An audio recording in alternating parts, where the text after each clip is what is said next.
Well, on behalf of the Center for Information, Society, and Policy and the IIT Chicago-Kent College of Law, I'd like to welcome you to our conference under Watchful Eyes. And I'll start out by reminding you that you can get continuing legal education credit for this, 5 credits, and you can sign up at the desk anytime during the program today. But be sure to turn in your evaluations at the end of the day that you got when you signed in, because that's what allows us to give you the credit. There's wireless access if you need it during this conference. If you click on DTC-event network, you're going to be redirected to the internet. You can sign in on the username CLE-guest with the password TRACK-TECH, TRACK, T-E-C-H. Lunch is on your own. I know many of you from Chicago and know well what places there are, but there is a guide at the desk if you don't happen to know this neighborhood very well. And we'll have a reception at 4:30. Please continue to wear your name badges so security knows you're in the building legitimately, and don't leave any valuables on the coat rack, but keep an eye on them. Because we are at street level and people do walk into this and into classes sometimes and from just the neighborhood. So I'm going to kick off the conference by asking, where in the world is Carmen Santiago? And if she's got a droid, Google knows where she is at any point in time, even if she has her GPS turned off. If she checks in on Foursquare, her friends know where she is. And where's Waldo? If his parents have implanted him with a geolocation chip, much like that used for puppies, they can track his location. Or they can use any number of apps that are sold to parents to keep a digital eye on their kids. Here's one that allows parents to put geo-fences around their kids, so if he strays off the path of walking home from school, you find out about it. With this particular app, you not only get geolocation, you see every text message they send, what they're looking for on the internet, who they've called, and so forth. And then where is Hassan Ali? Hassan was flying back, he's an American citizen, and he was flying back from that hotbed of suspicious activity, the Netherlands. He was detained for hours by TSA, who asked him to describe every single moment where he was, what he was doing on his trip, what he bought, who he saw. And the experience was a transformative one for Hassan, who's now a University of Maryland professor. He decided to create a website where the FBI and everybody else can see where he is at every moment of the day. So he's got the sat photos, the closer photos, he's got photos of the inside of rooms where he is. You can see his surroundings, and you can see what he's spending money on and why. Now, at the time he started this project back in 2003, people thought he was crazy.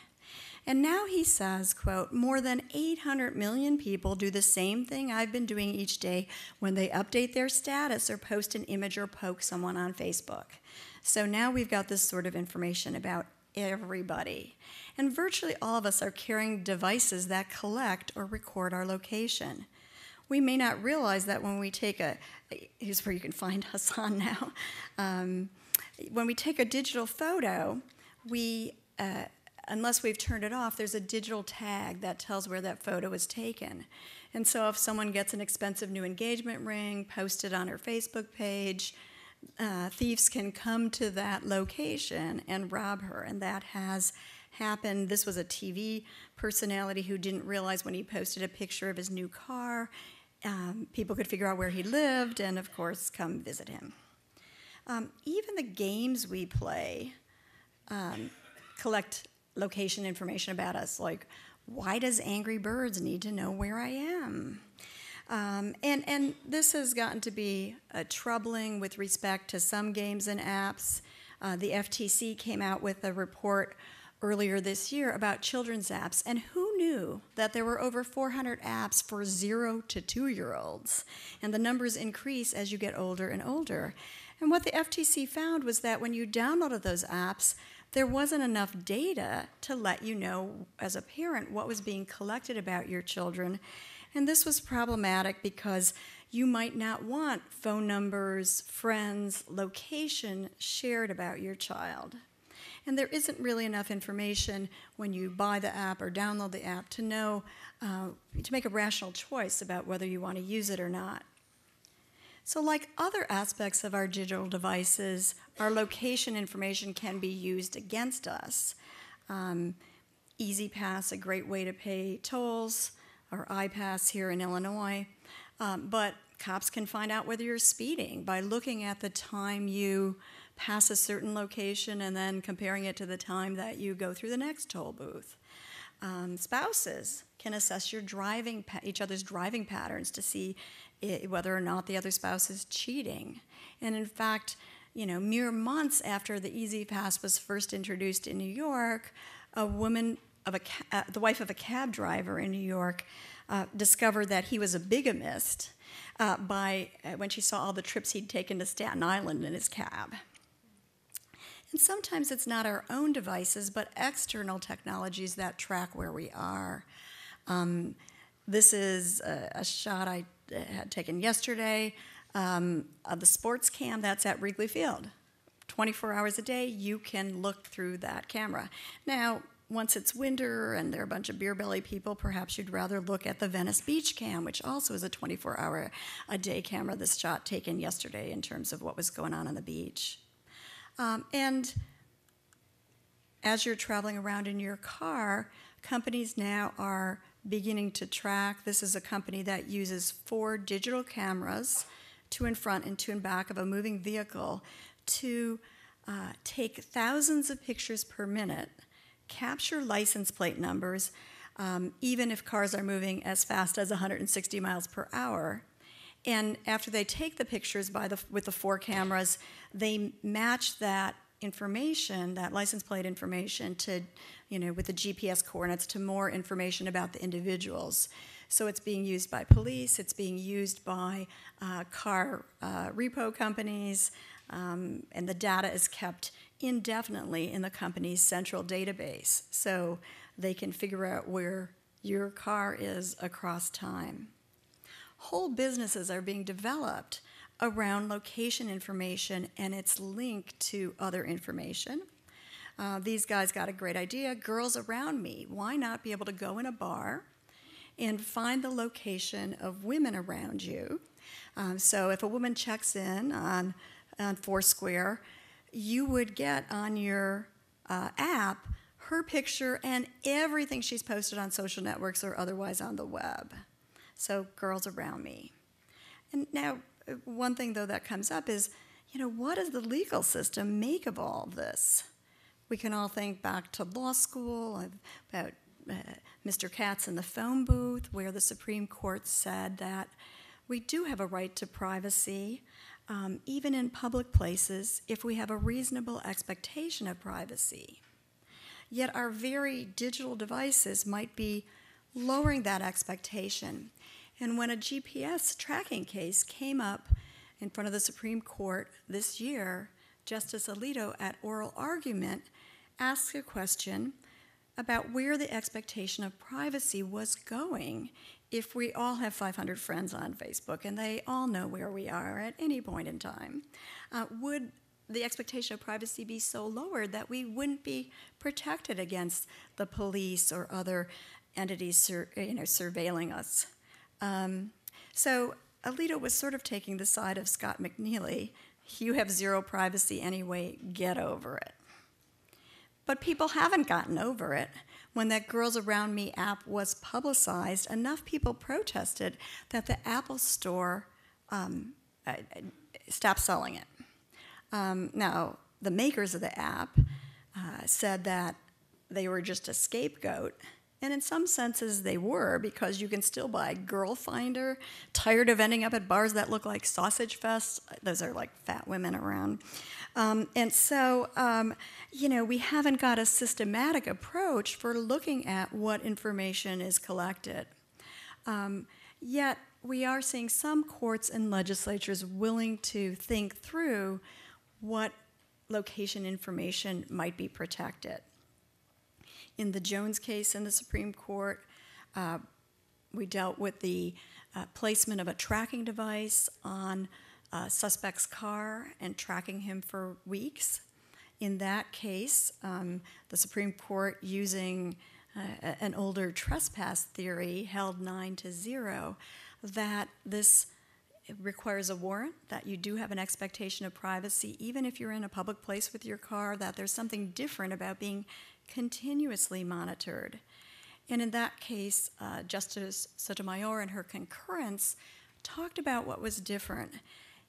If you follow people's location, you get a lot of private information.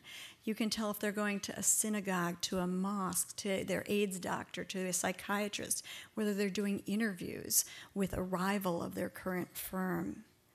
And so some information we know, some geolocation information is protected even at the constitutional level. Here in Illinois, legislators passed a law that took effect this year saying that the Department of Motor Vehicles can't sell your iPass information, can't sell or give it away if your spouse comes by and says, hey, where was my license plate, lag 989, on this day, or my iPass number. And there is an exception, though, for warrant or lawful court order, and increasingly that information is in fact being used in divorce cases. So we have other countries dealing with this. In Google Street View in Germany, people actually have a right to opt out. I kind of like the Google Street View of my house because it shows a truck illegally parked, and with the phone number on the side, so blocking the entrance to my home. So I suppose I could bust them on that one. But part of what we'll do in the conference today is look at many aspects of geolocation and think about the hard issues about where you draw the line. So we've got police drones, we've got them now the size of insects that could track us, and we've got some beneficial uses. Increasingly they're being used in wildlife conservation to look at where different sort of plant life is dying out, where certain types of animal life is migrating, and so forth. Drones are even being thought of as a way to deliver tacos. So beneficial and some problematic. So the point of the conference today is to create some rules of the road for the use of geolocation information. We'll learn about the technologies and the beneficial uses ranging from transportation to art. We'll learn about alternative legal strategies, and we have an absolutely terrific set of speakers. Several of our speakers have written books that are useful to lawyers in the field, including Jeffrey Rosen, the editor of the Constitution 3.0 book, and Ted Claypoole, the co-author of Are You Naked Online? These books are available in our bookstore one floor down. They're also will be available and on sale from 1:15 to 2:45. So at the end of lunch you could buy them, or during the break outside in the lobby. This is an area of tough calls. If you think of the case of Tanya Ryder, her car crashed into a ravine and she was trapped in the car upside down. Her husband called Verizon, her carrier, to find out her location. And it was the perfect privacy challenge.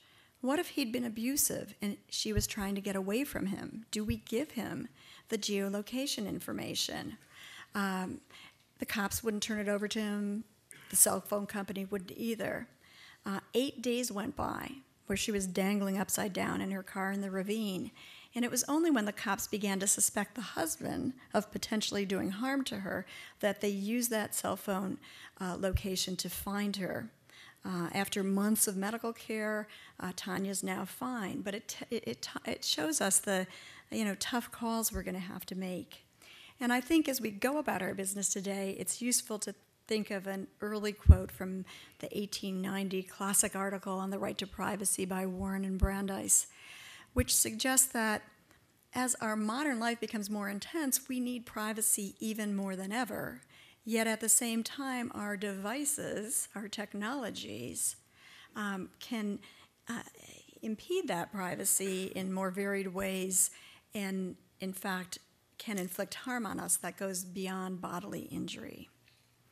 So I'd like to introduce the conference convener, Richard Warner, who will introduce the first panel.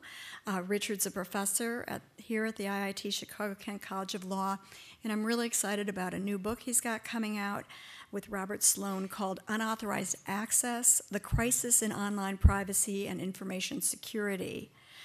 Professor Warner's research concerns the regulation of business competition on the internet, concerns internet security, and also the nature of human rights and their grounding in personal freedoms. He earned his JD from the University of Southern California and a PhD from the University of California at Berkeley. He was a philosophy professor before a law professor, and I think that what he brings often to his work are the principles and creativities of philosophy as he addresses concerns about law. So everybody, welcome today. And I also want to thank Cynthia Sun, who's in the audience, who's a student here who designed the amazing cover of How Your Devices Are Watching You. And so thank you, and here's Richard.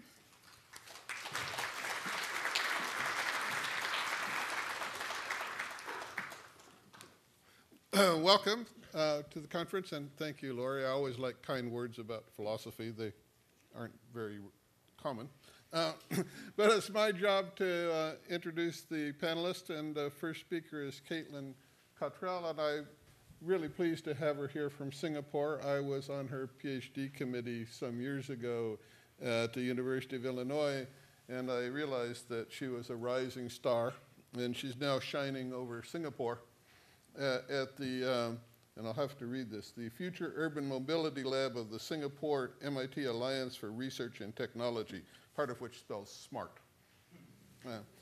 Quite appropriate. And she will move on to the University of Aberdeen from Singapore into Scotland, joining, coincidentally, her thesis advisor, Vanu Takaria, who's going to the University of Glasgow. So a wonderful coincidence. She works on, for a long time on privacy on the internet, and she's currently concerned with privacy and geolocation issues because she is heading up the implementation of a smartphone app that tracks activity and travel for purposes of a survey. So we're lucky to have Caitlyn all the way from Singapore. Caitlyn? Okay, thanks Richard for the introduction. It's great to be back in Chicago. I've certainly missed it. I'll be talking about protecting location, policies, preferences, and practical applications. One note is that I am not a lawyer, so you're starting off with someone who's coming very much from a transportation background, so hopefully it'll give a little bit of pragmatic application to some of the work going on. I'll talk just a little bit about the impetus, the reasons that I was interested in privacy, and then the approach that I took to look into kind of policies, personal expectations, and then how that's translated into this very pragmatic application of what we're doing in Singapore.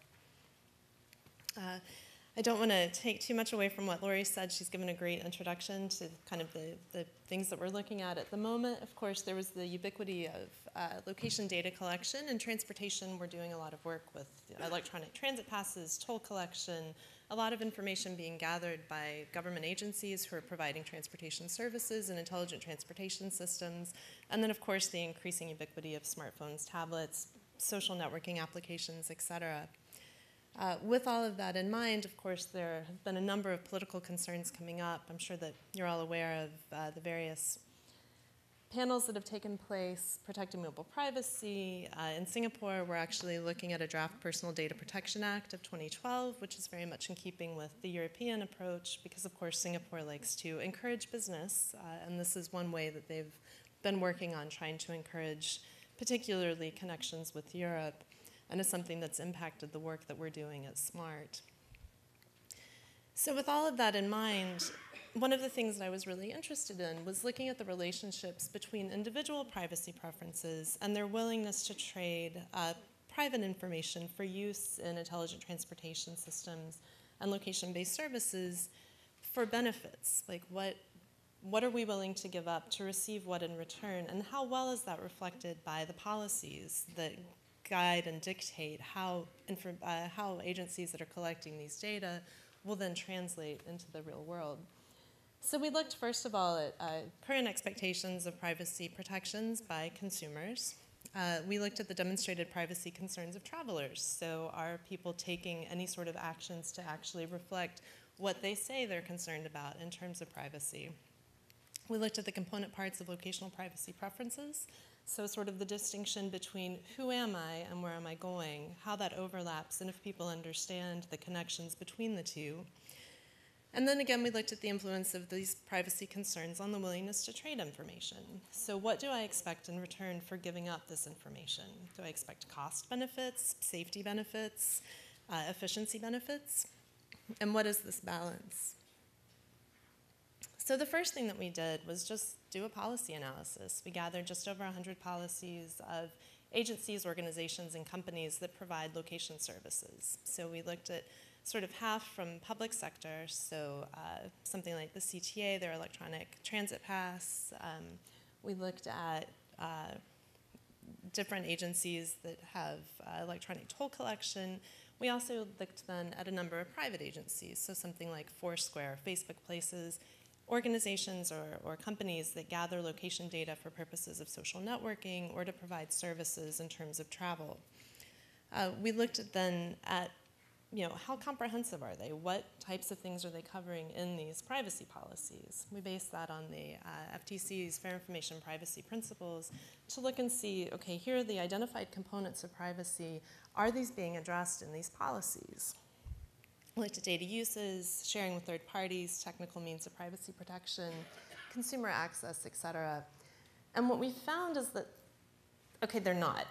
They're not addressing these component parts. Generally speaking, the policies tended to be very confusing for the consumer, which is understandable because they're generally written for the companies. On the other hand, that's the one place where the consumer gets some idea of how their data are being used and what's being done with that. We found there was little consistency across policy types. So, some agencies said we'll provide a large amount of data, others gave very little information. And we really saw that there was very little information about specific types of information regarding location. So basically the policies were not keeping up with the technology. Location data, as Lori mentioned, you can determine a lot about a person from that sort of spatial, temporal data. And this wasn't something that was addressed in the policies. It's sort of like location data was treated just like anything else. So based on that then, what we wanted to look at was how people's preferences then are reflected in those policies. So we did an online privacy survey to look at expectations of privacy practices and then again this willingness to trade, whether it's privacy for transportation utility or if there were any expectations regarding monetary compensation. We used a convenience and snowball sample. We had about 382 people who took the survey. The participants tended to be fairly highly educated. They tended to be between the ages of 21 and 70, so we had a good overview of ages, predominantly urban, less likely to drive. And they generally ranked themselves as expert or intermediate users of general technology. So most people were very comfortable with the internet, used cell phones or smartphones. They tended to be very comfortable with that. And then around 40% or more used transportation technologies, so electronic transit passes, electronic toll collection, online mapping services. So they were fairly comfortable overall with the use of transportation technologies. And one of the things that we were interested in was how risky do you feel this information, sharing this information is? So first we asked, do you tend to read privacy policies? Do you ever look at them? Most people said that they noticed if there was a privacy policy there, but that they never read it. And based on conversations that we had, most people said because they're unreadable, because I assume that if there is a privacy policy there, then they're protecting my privacy.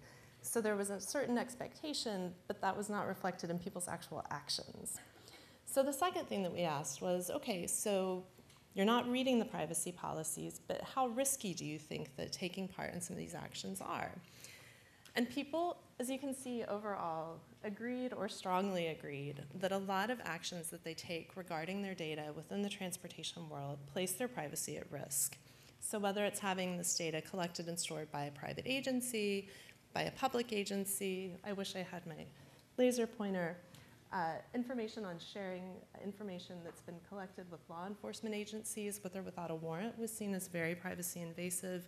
So people's expectations about how their data will be treated are fairly high, and their concerns about the privacy risks are very high, but it's not reflected well in how they're actually acting towards privacy.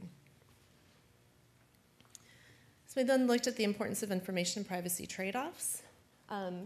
So what we wanted to see here was what is the balance between people's expectations about what information they should be provided with regarding the privacy of their information and the expected benefits that they want to get from sharing that information.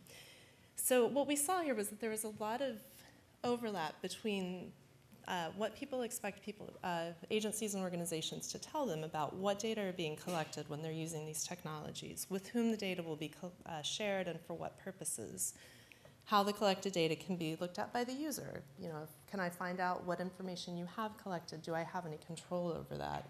And how long the data will be stored. So they expected that this information would be provided. At the same time, they had a high expectation about information they should get from transportation. So how long it takes to get to a destination, different routes that I can take based on the current conditions, changes in the travel environment. And people reported that they were happy to make the trade of the first for the second. But they definitely wanted to receive this information. And they reported that they only wanted to share the data to get the benefits of the second part if they were provided information from the first part. So based on sort of this information and the overview that we got from reviewing the policies, we wanted to see what is the relationship between their willingness to trade privacy and the self-reported personality characteristics. So again, we looked at the demographics of the group, and we found that people's personal characteristics have a huge impact on what they're willing to share. So basically, younger people, people who place great importance on the benefits of receiving transportation information, were much more willing to trade some aspects of privacy. They saw the benefits. You know, I'll give you this information if I get these benefits in return. People with higher incomes and males in general tend to be slightly less willing to share. We also saw that survey respondents demonstrated a relationship between the willingness to trade privacy and the perceived utility of transportation benefits. So basically, the higher you value having information about transportation and the higher you value having transportation benefits, the more likely you are to trade information. We also saw that there was a relationship between people who currently use transportation technologies like electronic transit cards, like Google Mapping. People who see the benefit of those already were more willing to give over some of their information. Whether that demonstrates comfort on the part of the people who are sharing already or whether it demonstrates a higher degree of influence, we weren't able to determine. And then we saw that people display a relationship between their willingness to trade privacy and their risk due to perceptions of perceived privacy loss. So if people are sort of medium or have high privacy sensitivity, then this heightens it even more. So it's a slightly low level of influence, but we certainly saw relationships there. And the final thing that we looked at was whether or not people would be willing to change their degree of compensation based on the type of benefit that they would receive. So we were interested in three things: whether people would reduce the compensation that they expected for sharing personal information, so name or address information, or their travel information, so origin, destination, et cetera. Basically, we found out that people were most likely to share additional information if they got safety benefits or if they got benefits with regard to transportation efficiencies. So I'm having to speed through this a little bit, I apologize. Essentially, we found that people believe that sharing data in the mobile environment poses privacy risks. They don't take the steps necessary to follow that, and they are unaware of the fact that when they share information like origin, destination of their travel information, that they're sharing more than they think. If I have your origin and destination data, I can tell who you are and where you live. It's fairly easy. And there's also no one-size-fits-all approach to privacy because people have different concerns, whether it's public agencies, private agencies, and what the data will be used for. In terms of practical applications, this is tied into the work that I'm doing at the moment. As Richard said, I'm working in Singapore, and we're working on a location application called the Future Mobility Survey. We've partnered with the Singapore Land Transport Authority for their household travel survey, which is a nationwide survey that they do every 4 years. In a household travel survey, typically you get people to fill out their demographic information and then give you a one-day activity diary. What we've done is we've developed a smartphone application that we ask people to run on their phones for a period of 2 weeks. Information is gathered via the phone. We use GPS, GSM, Wi-Fi, and accelerometer data. It's uploaded to our server, and it's processed into stops and activities, as you can see here, in modes. And we ask people then to sign in and to provide us information on what they've done at the particular location, how they've gotten there, and who they've traveled with. So basically, this has the ability to be very invasive. We have about 200 people running the application at the moment, and part of what my job has been there has been to do 2 things. One is to guide how the data are collected, stored, managed, and shared, and the other is to develop a policy that we can present to the people who are using this. So what we've tried to do is, based on the survey results that I got from the dissertation research as well as the policy analysis, is to develop a very comprehensive privacy policy that meets the requirements of the Singapore data protection regime, as well as making sure that we have a high degree of comfort from our users. So the concerns that we've had are, first of all, this very invasive collection of data, the question of sharing data with marketers, et cetera, which is something that we've worked, again, we're partnered with the Singapore LTA, so we've had to meet their requirements as well.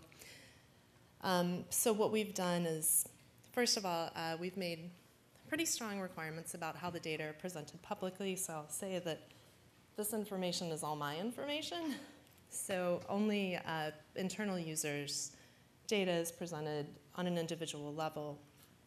We've put high limitations on sharing, so unless an agency has signed our non-disclosure agreement and has agreed to abide by our privacy policies, we will not share data with them.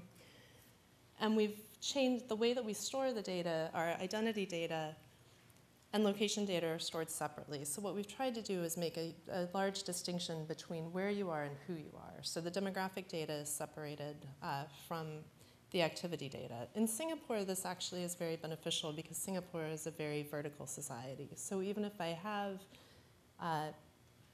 origin and destination data, it's difficult to determine exactly who someone is. I actually ran some tests on that based on data mining with the Singapore census information and publicly available personal information to find out how difficult it was. And it's more difficult in a place like Singapore than in some place like Chicago, again, just because of the density. On the other hand, we've had some limitations. So we were not able to come to an agreement with the organizations that we're partnered with on data ownership. So we're not able to let people know, the data is owned by SMART or by LTA or by the people providing the data. And we haven't, because we're a research organization, we're very interested in data mining and looking at how data can be combined with one another. So we haven't put any of that in the privacy policy. What we've tried to do is provide a good amount of information that people can be very comfortable with, and we tried to write the policy such that it was understandable by the general public, as well as being reflective of our needs in terms of legal protection. So we've worked very hard to make that as uninvasive as possible while collecting as much data as we possibly can. The future work is to better ascertain how well our current methods reflect consumer desires and concerns, to develop better recommendations for methods by which government policies and procedures can better respond to the needs that we've heard identified by consumers, and then finally to evaluate how well privacy can be effectively addressed in a practical implementation such as the Future Mobility Survey. Thank you.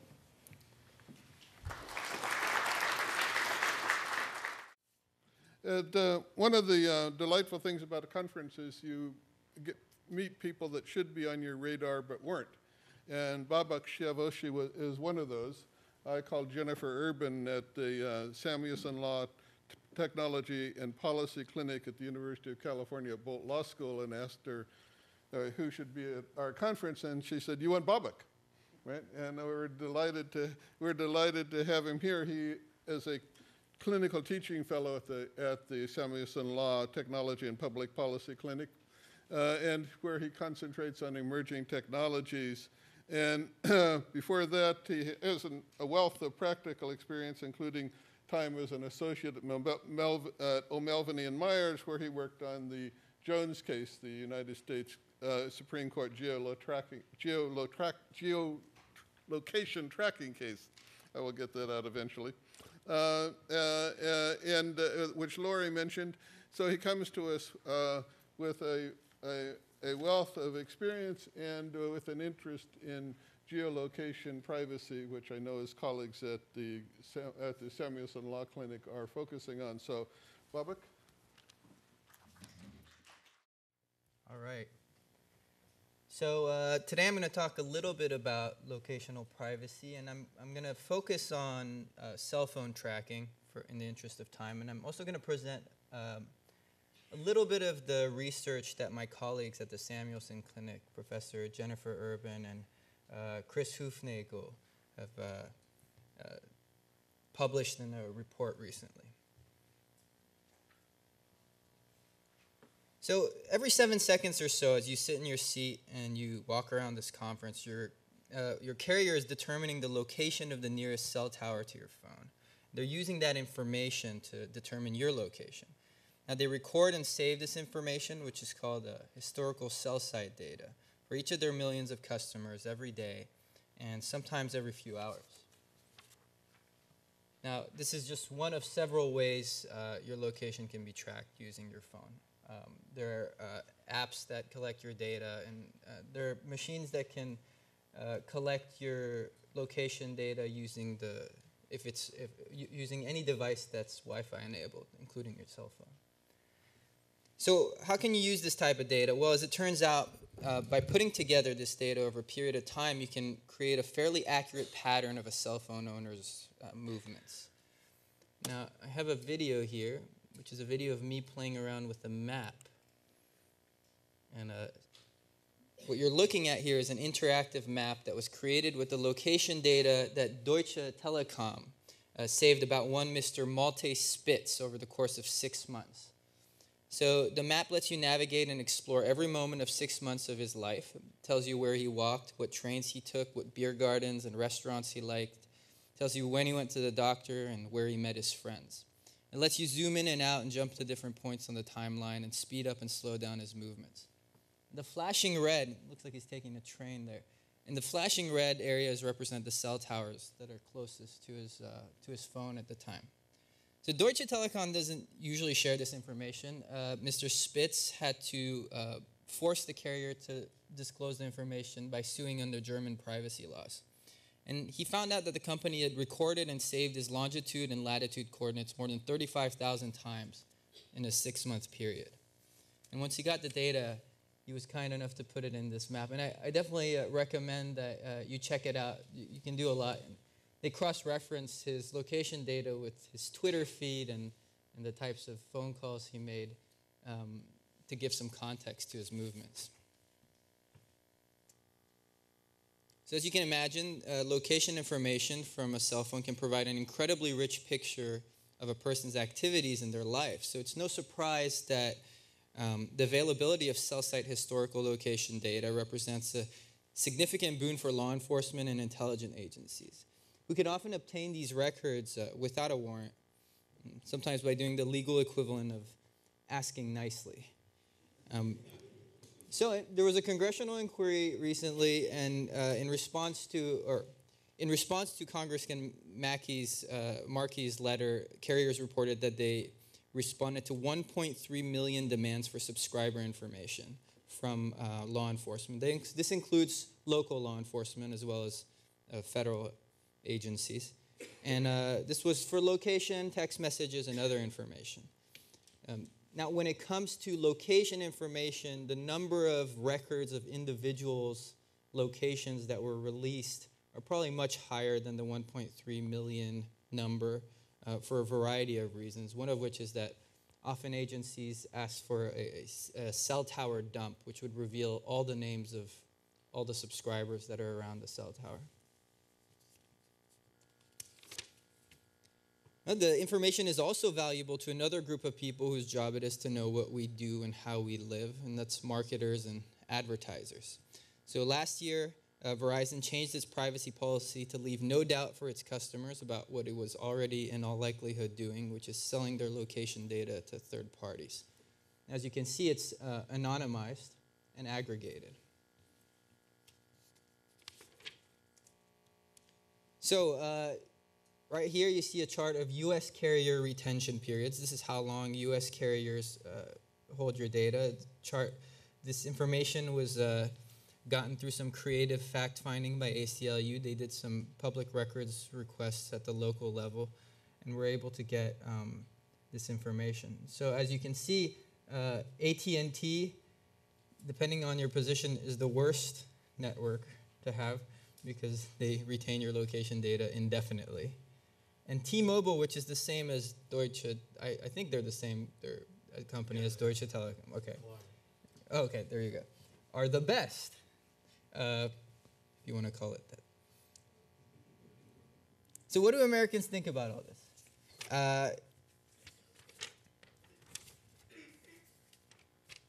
So my colleagues Jennifer Urban and Chris Hoofnagel did a statistical survey on mobile privacy, which addresses this and many other interesting questions. And I encourage you to find it on SSRN.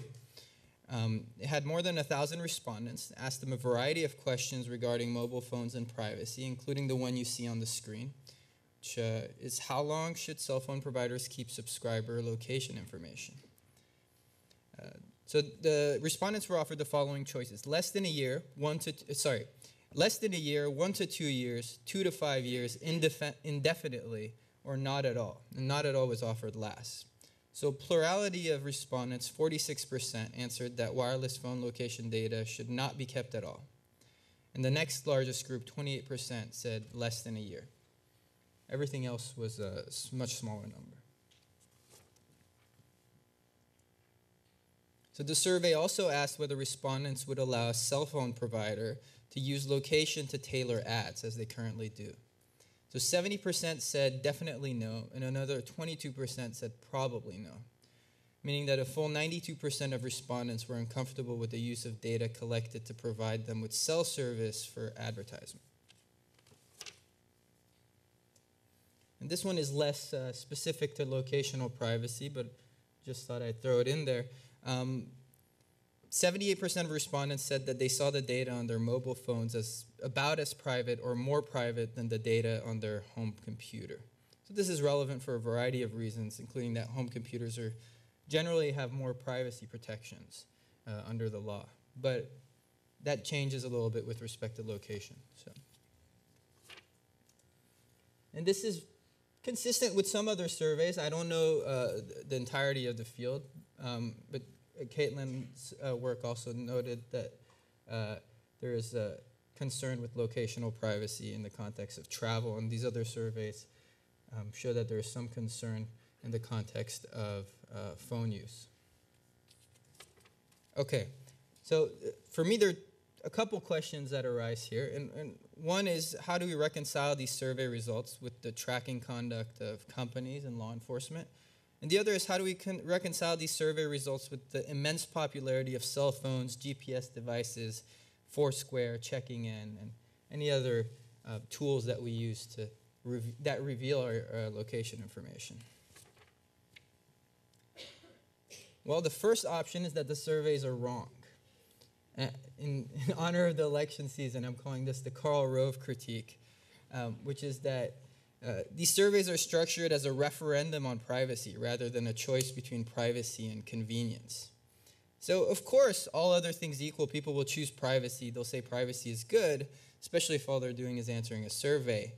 But in the real world, you're offered the choice between privacy and the iPhone 5, and you'll pick the iPhone 5. And I think this is a persuasive critique because I have an iPhone, and it'd be hard for me to say it's not persuasive while I'm tweeting away. So the second option is that consumers don't understand the extent to which they're tracked. And this is also true, and it's also persuasive, I think. There's been some work done that shows that users of apps and other services consistently believe that they have more privacy protection than they do. They often believe that because there is a privacy policy, they have good privacy protection, when often it signals the opposite. And part of the reason for this is that most location tracking, or much of location tracking, happens behind a veil of secrecy and vague, unreadable privacy policies. And we saw this with the carrier data. They wouldn't have released it unless they were forced to by Congress or by the ACLU or by public opinion. So this raises this issue that there's this conventional wisdom that's reflected in the debate, and that's that the fact that GPS devices and cell phones are in such common use proves that we as a society are okay with exposing our coordinates to the world. And I think it's important to address that conventional wisdom, and it's a notion that we had to fight against when we were litigating the Jones case. And the gist of our response, or our best attempt at it, is on the screen, and essentially it's that privacy attitudes are more nuanced than the conventional wisdom allows. The fact that you bought an iPhone 5 and chose to walk past cell towers doesn't mean that you invited the FBI to track your every move. The fact that you invite a few strangers in your home once in a while doesn't mean that you run an open house. In other words, unlike many of the choices that were offered by carriers and others who collect our data, our attitudes towards locational privacy are not black and white. And I think there are trends that support the survey results and this notion that we have complex notions of locational privacy. And so in May of 2011, security experts showed that unencrypted files on iPhones stored 10 months' worth of your location data. When the public complained, Apple changed its operating system to fix the problem. There was a similar reaction against the revelation that shopping malls would be tracking customers' locations throughout their stores on Black Friday. Again, once this was publicized, it was shut off. And you can see a quote from the FTC report that shows that some government agencies have been more concerned with locational privacy. And of course, we have the US v. Jones case that Lori spoke about earlier. And there's some ongoing legal disputes about the privacy of cell site data. There was a case in the Fifth Circuit that was argued yesterday or the day before. The California legislature passed a bill requiring a warrant for this data. It was vetoed by Governor Brown last Friday, and there's several bills pending in Congress that would require a warrant. And the bottom line on all this is that there are always several bills. There are always, that's true. It doesn't say much that there are several bills. But I think what's interesting about the bills in Congress now is, and about these privacy issues in general, is they're strangely bipartisan. Because you have the libertarian wing of the Republican Party that often comes together with the liberals. So, I've discussed phones here, but coming down the pipe are drones, automatic license plate readers, facial recognition scanners, and other biometric technologies and satellite surveillance. And it goes without saying that locational tracking is going to have significant implications, benefits and burdens for society. And I think what the survey results and some of the work that the other panelists are discussing today show is that these implications haven't been tested against public opinion, against the political process, the market, and the law. And now I think that's changing, and the trends are towards testing those implications. And discussions such as this one are proof of that. That's it.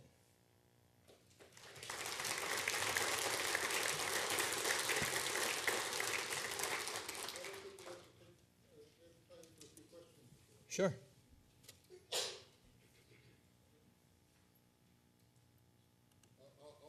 you see what? No. I'll take the. You want to predict what will happen? Are you talking about law or facts? Either one, your choice. I think, based on my experience working on the Jones case, I think people tend to underestimate how privacy-friendly this Supreme Court is. I think courts of appeals, the federal courts of appeals, are afraid or institutionally don't have the right institutional incentives to make dramatic rulings on privacy issues and tracking issues, but that the Supreme Court doesn't have those same obstacles, and that once we get a few examples of pervasive tracking, especially by the government, which is more my area of interest rather than, or pervasive sharing of information between private entities and the government, that we'll see this court make rulings that are going to surprise people, and perhaps in a good way if you're a privacy advocate.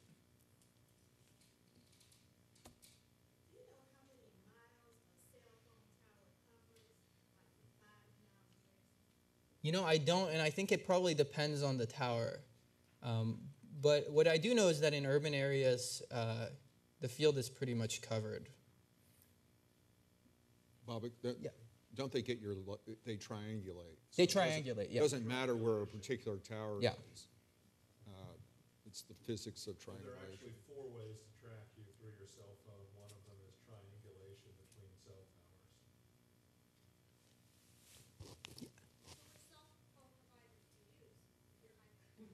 Well, I use one of the worst ones. I use Sprint, and worst is in quotations here, because you know they gave me unlimited data, so I've made a trade-off. One more.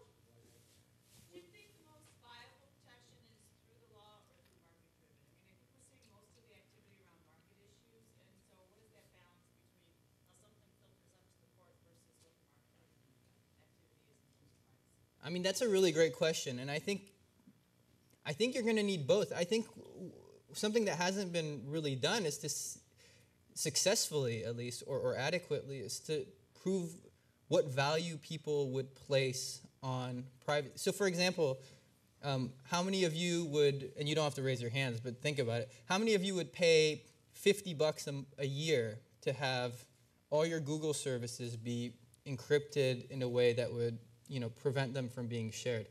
Well, I definitely would. And $50 is more than Google makes off of me by advertising to me over the course of a year. And I'm surprised that they haven't come out and offered that as a business model. So I think there's a lot of opportunities for innovation on privacy that are actually going to address some of these concerns. And it's not necessarily the case that we have to go through government surveillance, that we have to go through the court system or the legislature to get these results. But there's some things that you can't do just with the law. Just with marketing. Okay. It's my pleasure to introduce next Major General Charles Dunlap.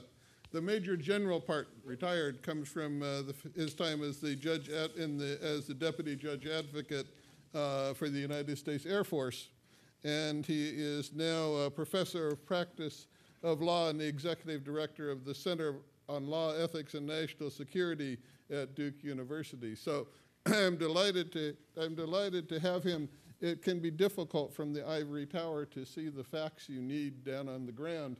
And so it is wonderful to have somebody with a long practice experience of his sort come now having joined academia and to give us a picture of what's happening out there.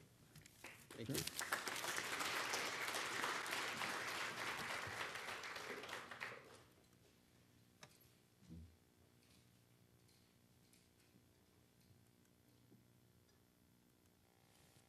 Thank you very much, Richard, for that kind invitation. And I can't think of a topic that's more timely than what you've selected for this conference.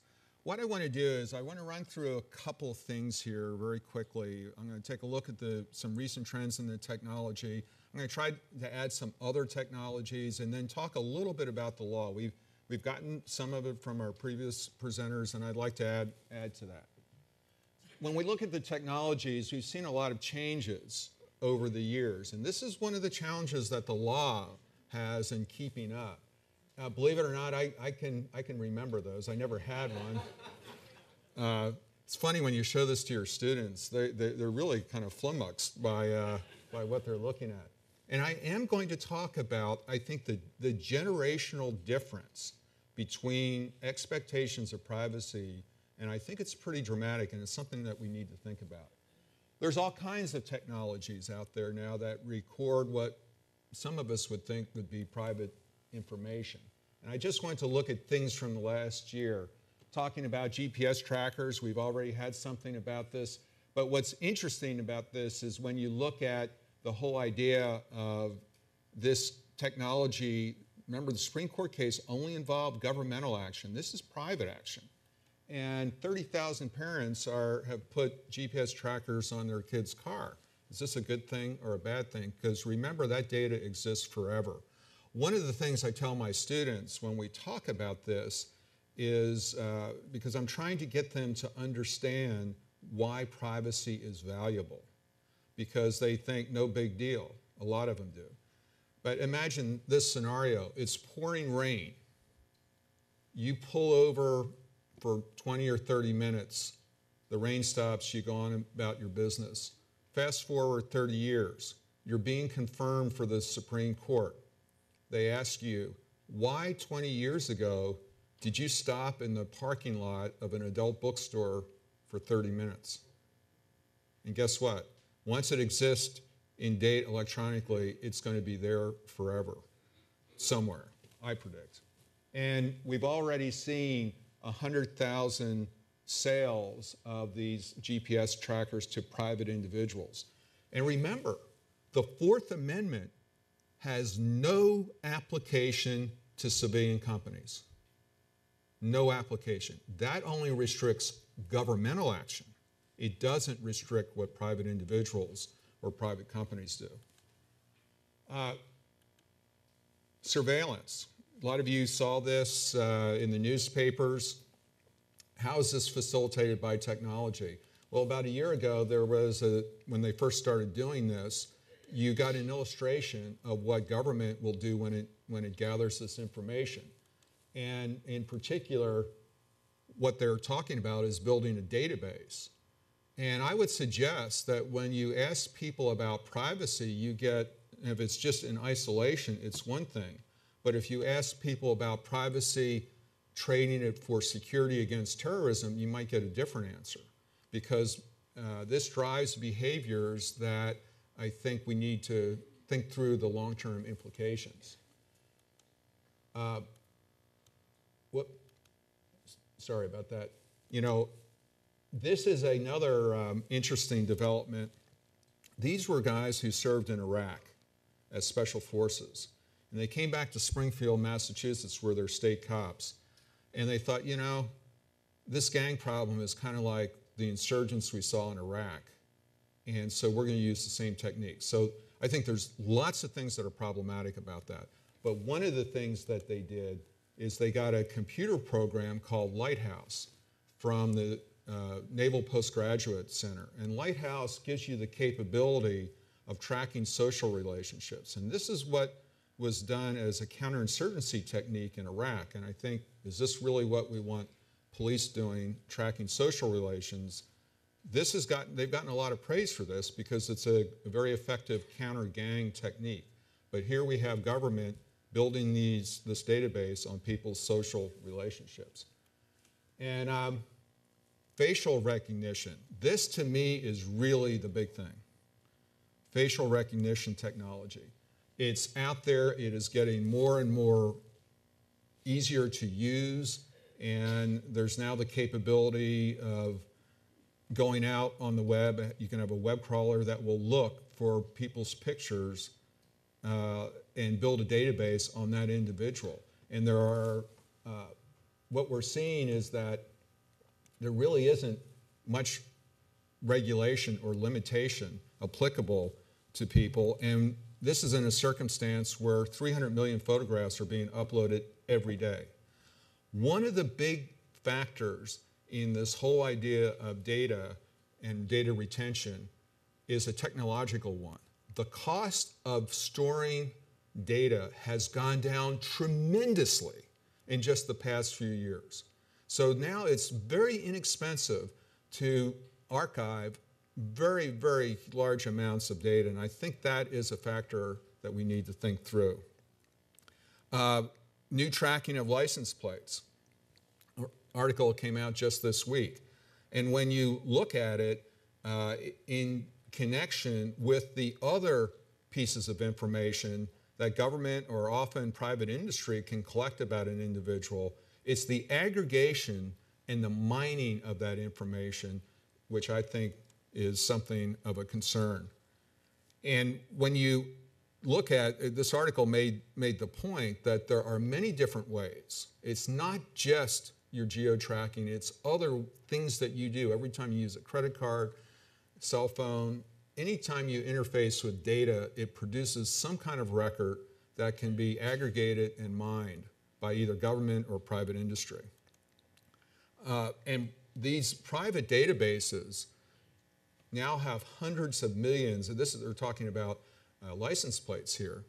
But here's going to be Dunlap's prediction of what the problem is going to be trying to regulate this. Because there's a big First Amendment issue at play here. Because what the license plate gathering company guy said is, I have a First Amendment right to go in a public place and take a photograph. And if I want to write down the numbers, I have a right to do that. I don't want the government telling me I can't take photographs in a public place. And when you start thinking about it in a tactical level, you understand what he's talking about, but we also have to take into account is this aggregation, this accumulation of millions and millions of bits of information by private individuals. Very recently, we saw criticism about the intelligence fusion centers. What these are the centers, and there's 77 of them around the country. And they mainly came into play after 9/11, because one of the criticisms when we studied what happened at 9/11, what the 9/11 Commission came up is, there's all this information out there and there wasn't information sharing, there wasn't information analysis, and the right hand didn't know what the left hand was doing. So they built these fusion centers with the idea of taking all these disparate pieces of information, putting them together, and putting out warnings and so forth. Now, it was a devastating congressional investigation of these fusion centers, mainly because the idea was they're collecting all this information, but it really hasn't produced as much vis-a-vis the cost. I think we also need to understand that they found instances where civil rights were infringed upon. Here's another thing that a lot of Americans I don't think are completely aware of, is the right of government to issue, or the statutory authority of government to issue what's called national security letters. When we start thinking about information, there are two different kinds of information, at least two different kinds. One is transactional data, and other is content data. Transactional data is the number you dialed, the website you visited, the time and so forth. It's different who you sent an email to. It's different than reading the email. And the limitations of government's ability to get that transactional data historically is not very great. For example, there are Supreme Court cases, Smith v. Maryland, which talked about pen registers which record phone numbers. And the court said there's no expectation of privacy. Why? Well, you voluntarily gave that phone number to the phone company, so you obviously didn't expect it to be private because you gave it to a third party. And there's a similar case, the Miller case, which talks about bank records. Well, you gave your financial information to a bank, you must not have expected it to be kept private. That's the logic, and that's part of the logic that they had to overcome in the Jones case. And I'll talk about the Jones case. I think privacy advocates would be cheered by it, but there are some real limitations when you look very carefully at what the court was talking about. My colleague down at Duke has just written an article which, thinking about the future of technologies, is really, really interesting. She talks about everything you can do now, but she has an article, it's called Incriminating Thoughts, and she's a biotechnologist, that the technology is emerging where the government can literally, or whoever is using the technology, I should say, literally read your mind. It's like a very sophisticated form of a lie detector. And I can't tell you that I understand the science. I read through the article very quickly, and I'm not enough of a technician to fully understand it, but I do have confidence when she says that this is the next phase of the attack on privacy. Anybody ever see this TV show? And what is so important about this show in terms of our discussion today is the way that computer system aggregates and mines information. You know, there's all this data out here, but it doesn't mean anything if you can't do anything with it. The technologies are emerging, and there's algorithms that are being built that will tell you a lot about you based on these disparate pieces of data that technology is making available. Is it possible? Probably not exactly the way the show does it, but greater penetration of people's lives through the aggregation and mining of data is very definitely there. The law, we talked about this, but what I like to footnote is the Fourth Amendment doesn't prohibit searches without a warrant, per se. It will make reasonable a search with a warrant, but there's lots of warrantless searches that are not considered unreasonable, and the Fourth Amendment fundamentally only prohibits unreasonable searches. And that's part of the reason why these national security letters, which go to ISPs and other organizations, including you can have a Section 215 order going to a library to get library records, and you will never know if you were the target of it, because the ISPs aren't even allowed to tell you that they've been served with a national security letter. And there has been a lot of litigation, and there have been almost, I think, 290,000 of these letters issued since 2001, since 9/11.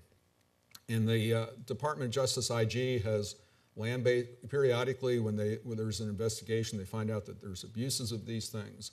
But these national security letters we don't 100% know exactly what they go after, but they, for example, can go after records of every website you went to. And it doesn't require a judge's approval. It's issued by a law enforcement official.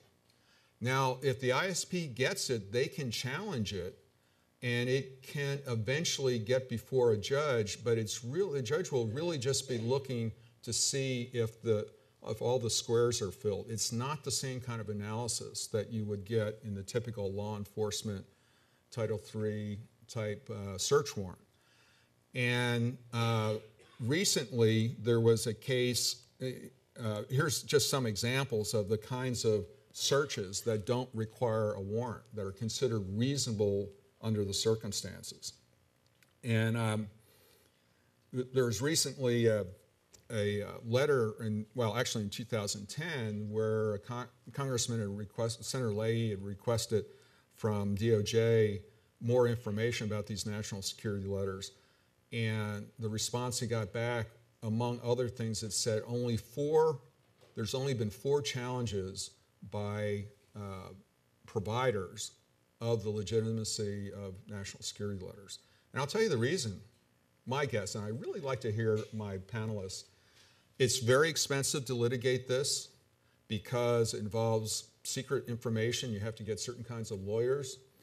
And your success is not very good because they basically all they have to show is it is related to an investigation. Well, you often don't know. Yeah, because initially when the letters used to say, you can't tell anybody that you got this. And the initial litigation was about, I want to talk to my lawyer. And then we think a judge ought to be able to at least look at this. And so that's where the litigation went. And it's expensive. And at the end of the day, I don't think that the odds are very good for the ISPs to be able to do much about it. Smith v. Maryland, we've talked about the pen register case, talking about what for government is the basic rule. Is there a reasonable expectation of privacy? And is that expectation of privacy one that society is about to, that society would agree is one that should be protected? We've talked about the national security letters. These are the different statutes that provide for it.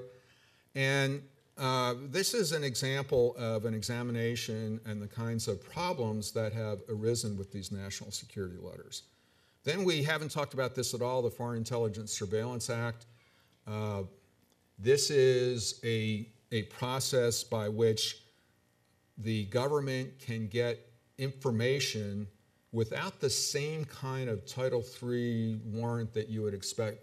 There is the Foreign Intelligence Surveillance Court, but the criteria that they use, it just mainly has to show through an affidavit from the Attorney General that terrorism or foreign intelligence is a significant purpose of this collection of information, a significant purpose. It was changed. It used to be the significant purpose. Now it just has to be a significant.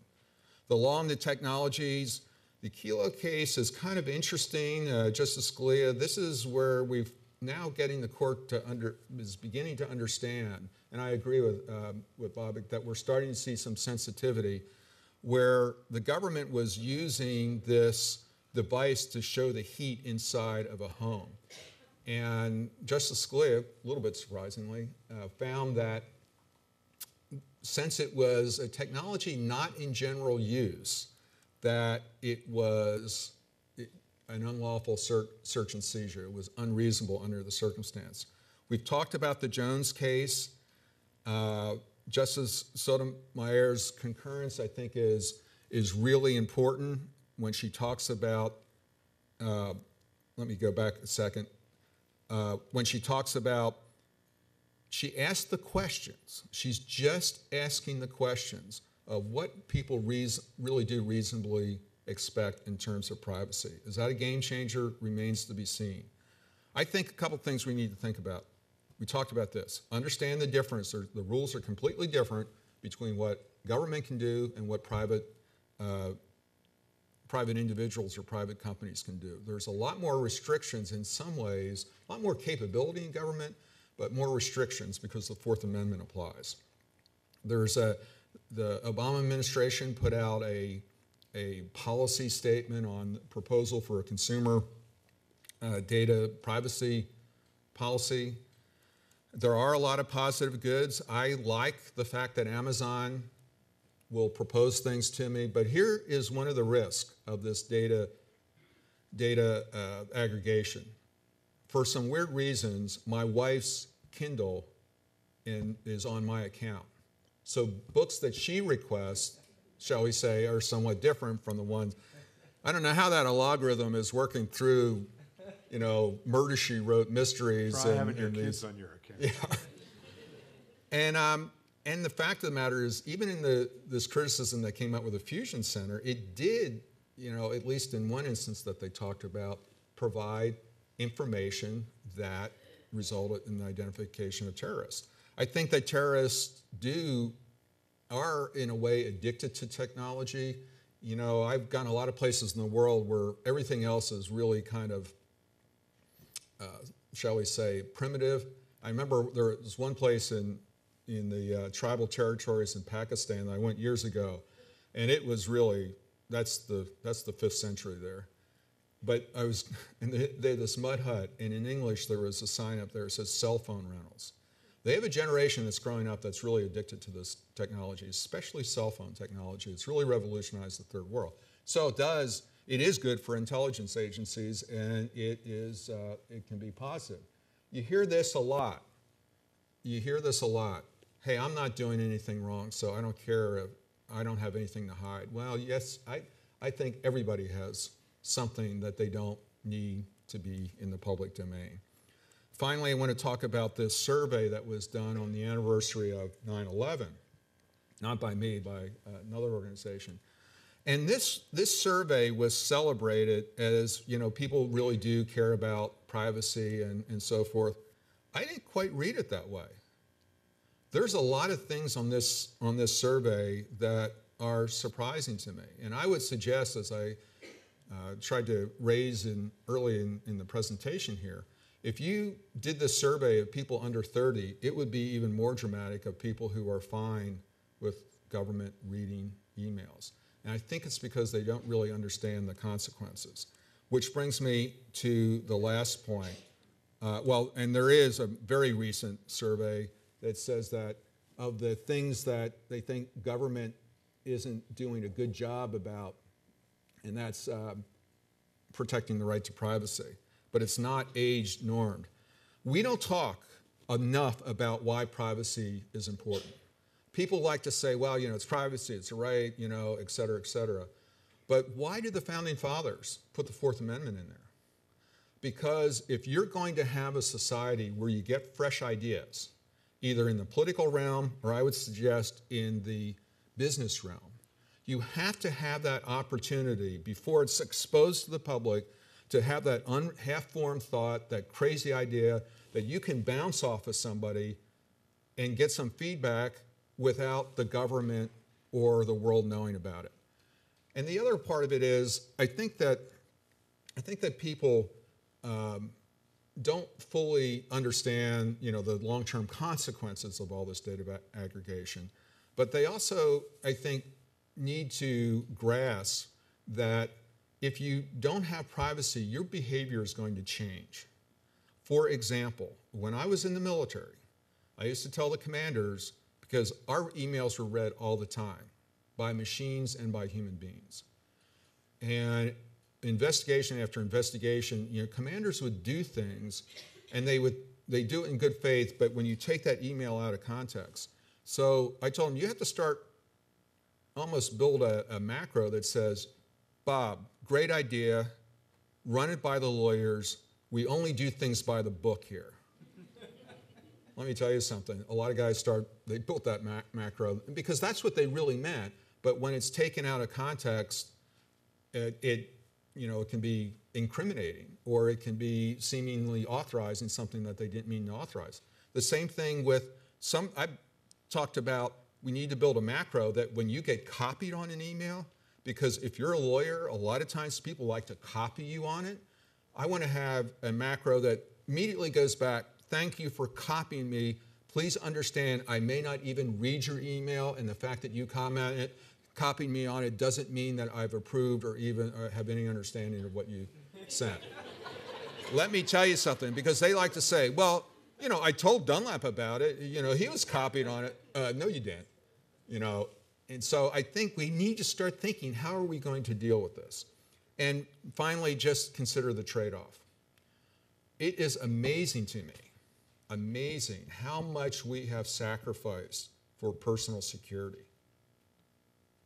And we are a country where every day you have almost as many people killed in car accidents as has been killed in the entire war in Afghanistan. Yet nobody is talking about putting a drone over somebody's house or mining their information to see who's drinking too much or whatever it is. But for national security, and it's particularly counterterrorism, we put in place a lot of laws that allow this aggregation. It may be the right thing, but I just want us to have the conversation, because I always like this quote from Benjamin Franklin. Have we really had this conversation about what the trade-off is that we want, and where do we want to say no?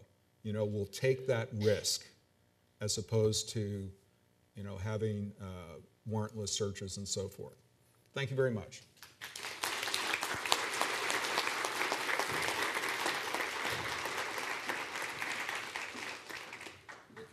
We could squeeze in one quick question after that extremely interesting one. Okay, I'll try to make it brief. You started off by showing the gradual progression of the shrinkage of the size of the books. And you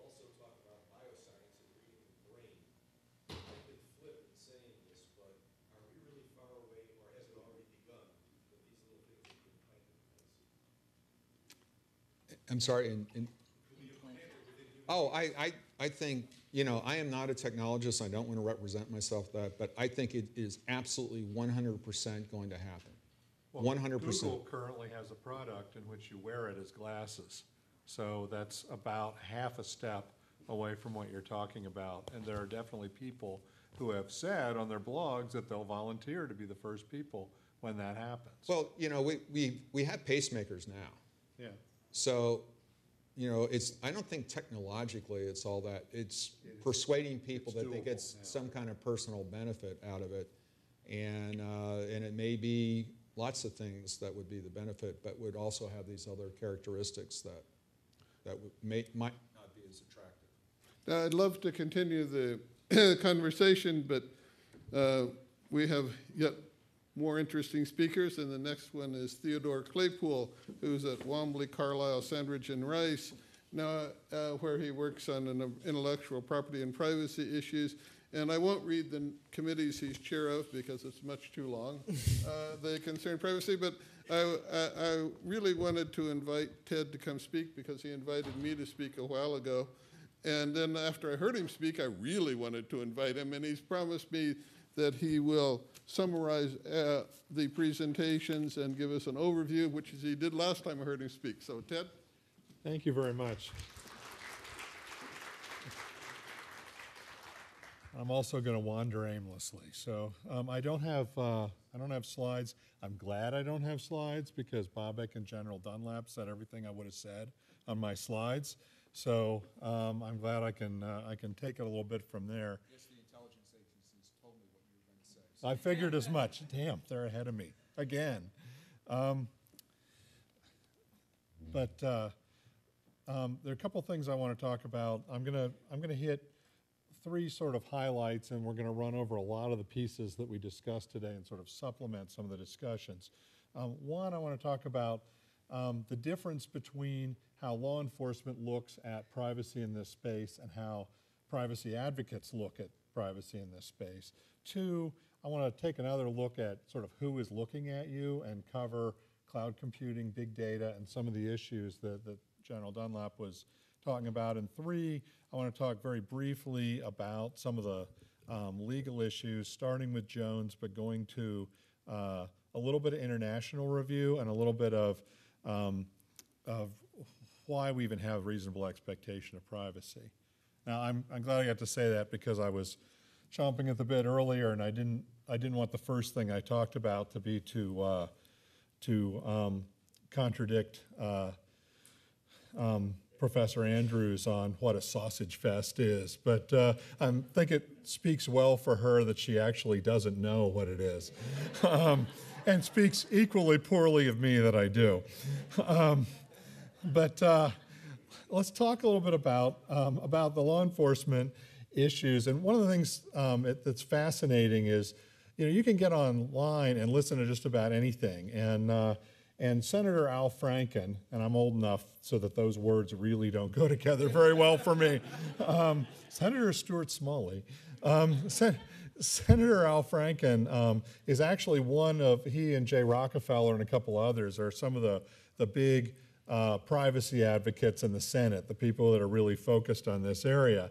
And Franken had about a year and a half ago from this time, had a really interesting set of hearings on geolocation privacy. And he had about 40 speakers. And all these people came up and they did the same thing. Oh, this is terrible.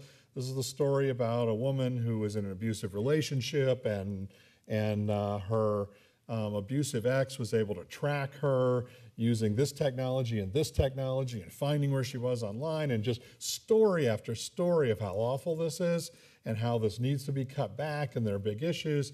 And then the guy from the FBI got up there and said, that's all wrong. It's great.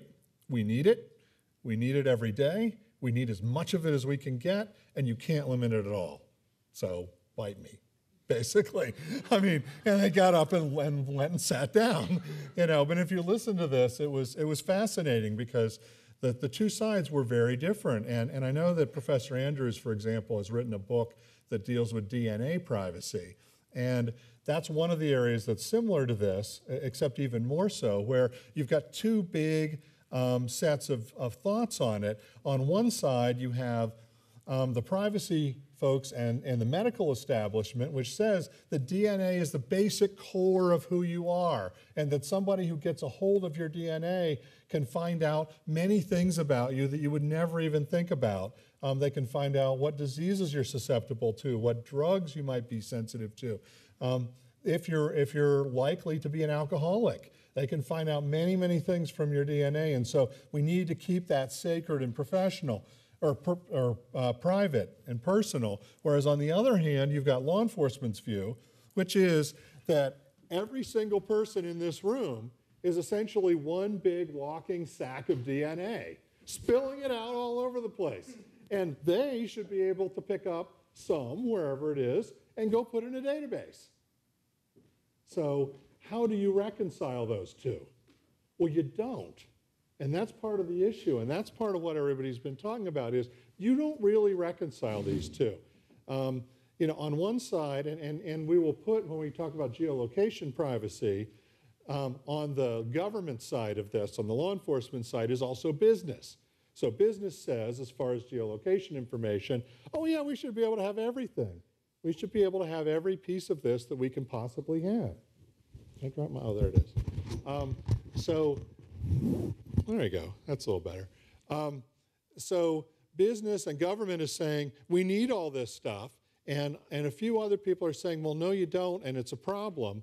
And the issue is, like the old story, and I believe this is true, although to my credit, I have never tried it, of the frog that boils in water. Why? Because the frog doesn't notice small changes in water temperature. So you put it in a room temperature water in a pan on the stove, and you slowly raise the temperature, and it doesn't leave. It doesn't feel that it's boiling because the temperature moves so gradually that sooner or later it dies.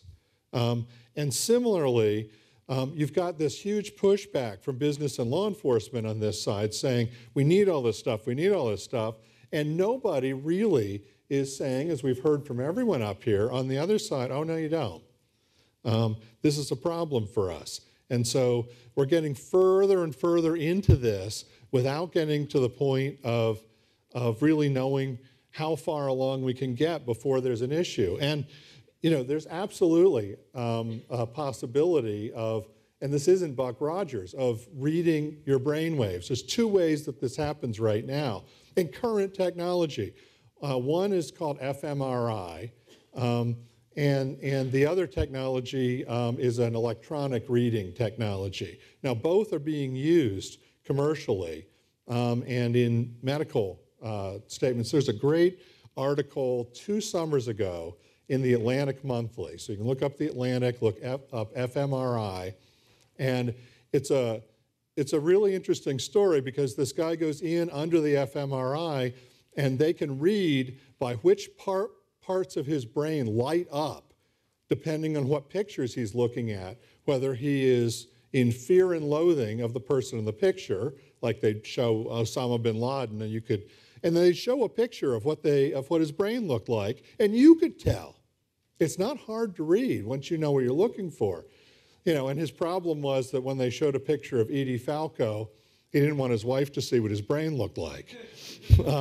And the other issue in this article was that apparently he had such the journalist that went under had such an affinity for Bruce Springsteen that his brain lit up as if he were Bruce Springsteen. So he was, I mean, that perfectly well exists right now. And there's other technology. So that's essentially emotion reading. It can tell what you're thinking, what you like, what you're concerned about, what you hate. On the other side, there is a technology that's being used, and I missed it last time, but about a year ago, I actually found this technology in the Airport magazine, or the Airplane magazine on US Air coming up here. It's a little halo you can use, and it tells, you can tell something on the screen, whether to jump or move, and as you think about it, it actually does those actions on the screen. The military is using this right now. The Air Force actually has this technology that they're using for helicopter pilots so that they can both man the guns and man the ship as they're guiding the helicopter. So, I mean, this is out there. We're not talking about something that's Buck Rogers technology. Also, there have been a number of studies with monkeys, like in Japan, where they can show that a monkey gets a treat for walking on a treadmill. So the farther it walks, if it walks another 20 steps, it gets a banana. And they've got chips implanted in the back of their brain. And they've got a screen where the monkey can see itself, see an illustration of it walking as it does. And eventually the monkey learns it doesn't even have to walk. It just has to think about walking, and it'll make the thing on the screen walk if it sends out the signal that says walk. And so this technology to tap into our brains, to tap into our thoughts is absolutely out there. It's existing, it's tested, it's creepy as hell. And another thing I want to talk about along with this is we discussed facial recognition. Now, Google actually came up with a facial recognition program. Google's facial recognition program was superb, too superb. And the reason you don't have access to it is they put it out there in an alpha test, even before they got to beta, and they found it to be so creepy that they said we can't release this on the public. Because it's so accurate that they were really, truly afraid, because you can do facial recognition review across age. I mean, you know, granted, when I was in law school, you know, I was many pounds lighter and much younger and many less wrinkles. But you know what? That picture will show up as me just like this picture shows up as me. You don't change, even though you change, your face doesn't change enough across time to make that an issue. And so what happens is that people were finding, you know, folks that were in hiding, for example, from the mob and from others, on using this facial recognition program. So add that to what the government has, and that's a major concern. Also, you've got to, I mean, we talk about what the government's doing, what they're willing to do. I've just got a couple of short stories that are personal. I used to work in an ISP. I was the in-house counsel for something called CompuServe, which you really have to be old to remember, because that was the internet before there was an internet. You know, when I went there, we knew we were going to die because the internet was coming on. But we had people, you know, asking us for information like this all the time. And one day I got a call while I was just working away in my office, and it was the receptionist, and she said, "Ted, there are 5 FBI agents in the lobby. They just flew in from Baltimore and Washington, and they want to see you right now." Okay, so I'm thinking a few things. Where's the back door?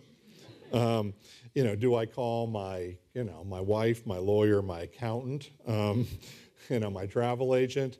So I asked, did they ask for Dan Pisker? And she said yes. I said, good, because that means it's work-related, thank goodness. But he was the data security guy. And so they brought us both in. They said, we have a terrorism-related issue. We need you to do something for us. And I said, we're happy to help. How can we help you? And they told us what to do. And I said, well, I'd love to help you, but I'm not really sure we're allowed to do that. So I'll make it easy for you. Show me where it is, what you have, what law it is that says we're allowed to do this. And so they slide this paper across the table from me, and it basically is a executive order from the president. This is pre-9/11, by the way, which says we oppose terrorism.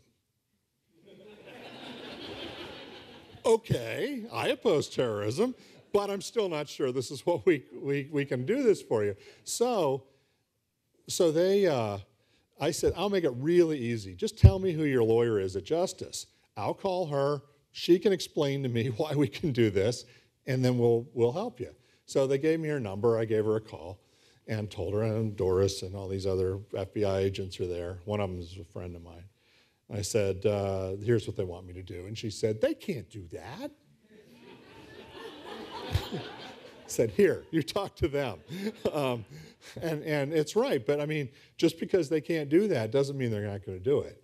Now, and we were able to help them out in some other way, but although what was interesting, and I'm sure it's changed, but one part of what they were interested in was that they apparently, the FBI had tapped into AOL, that AOL had basically given them carte blanche to see and do anything they wanted within the service. And so they wanted us to push somebody into AOL so they could have more access to them, which scared the hell out of me. But I had somebody call me about a year ago. One of our clients is a cloud provider and a company that basically does hosting, among other things. And the FBI and NCIS, believe it or not, it was NCIS from Montgomery, Alabama, where I don't think they'll be having a TV show anytime soon. And after you talk to them, you know they're not going to have it. But they basically said, we want to run a tap on the entire data center because there are these things we think are going on and we'd like to listen to them. And I said, fantastic. Tell you what, we get sued for that. Why are you thinking we can do this? They said, well, if you let us do it, we can do it. Like, yeah, that's true. I said, but it gives us liability.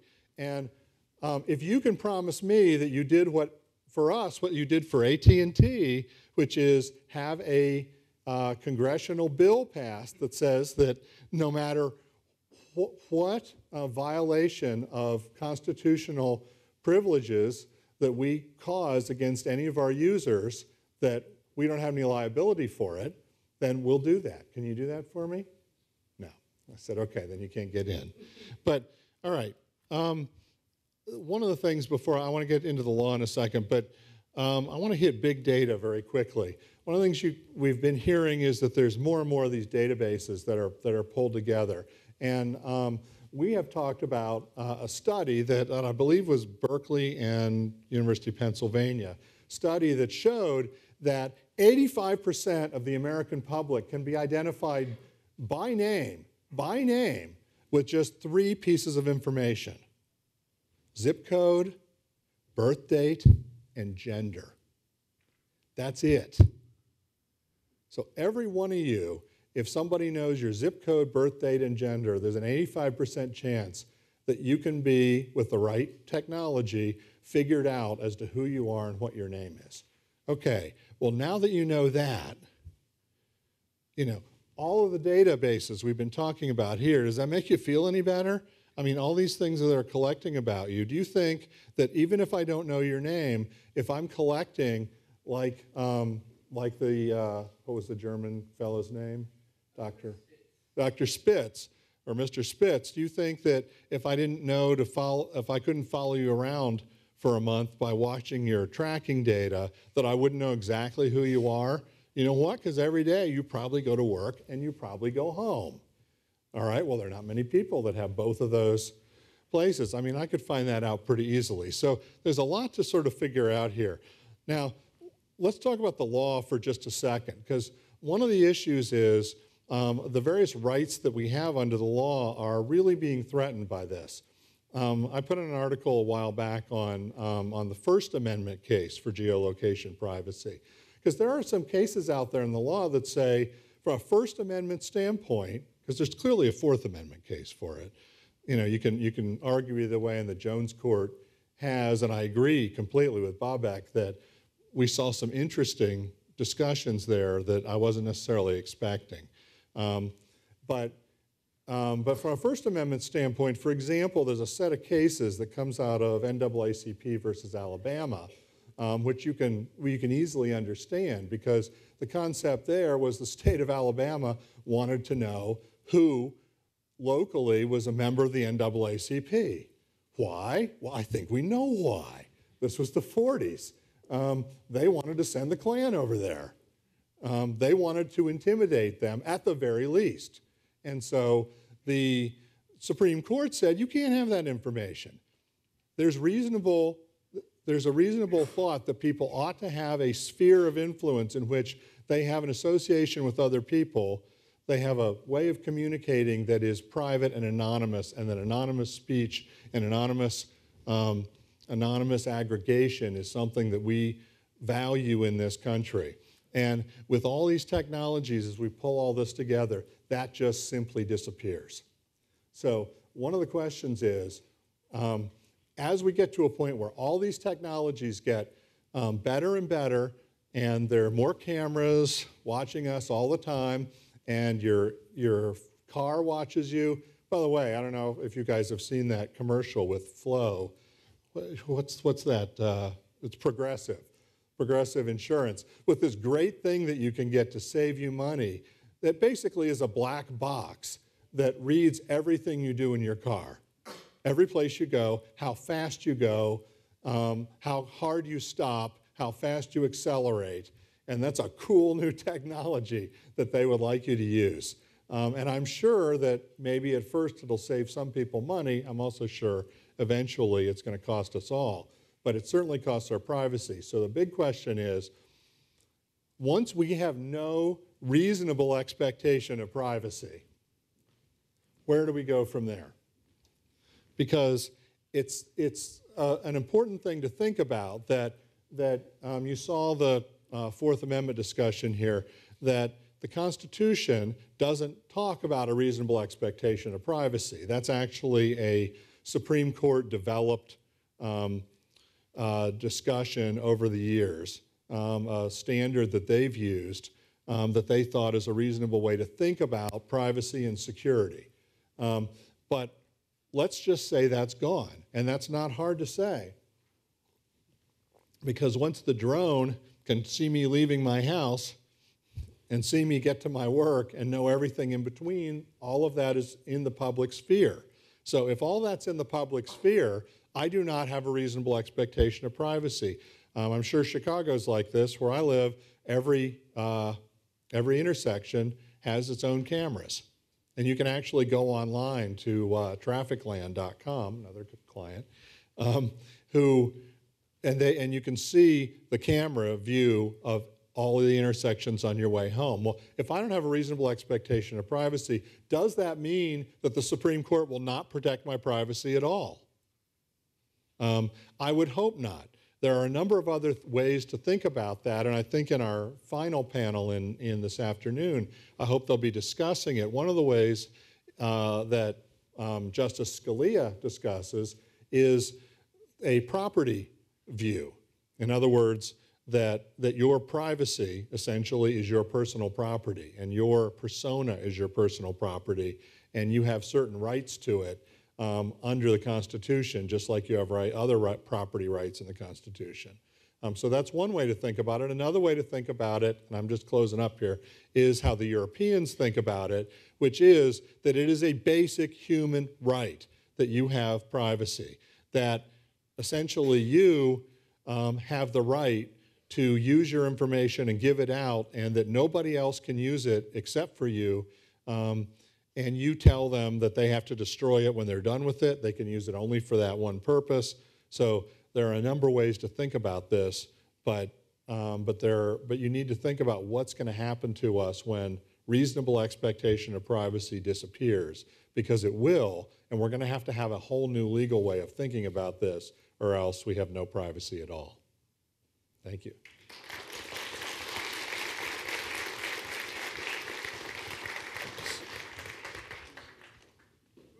Well, we're at the end of the time.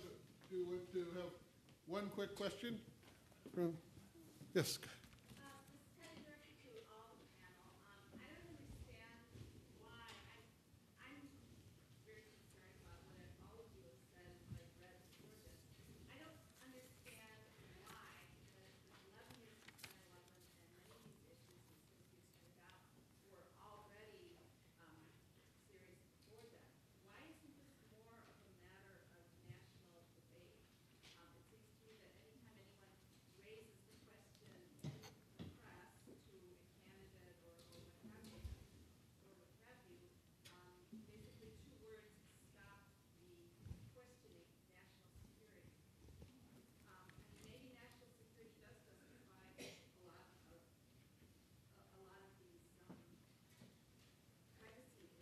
Well, I would actually put it the other way. I mean, national security is one thing that obviously is used as a stopper for people who want to talk about it. But one of the things I've found when pitching articles or the book that we've got out in the lobby, is that a lot of people say, well, nobody's interested in privacy.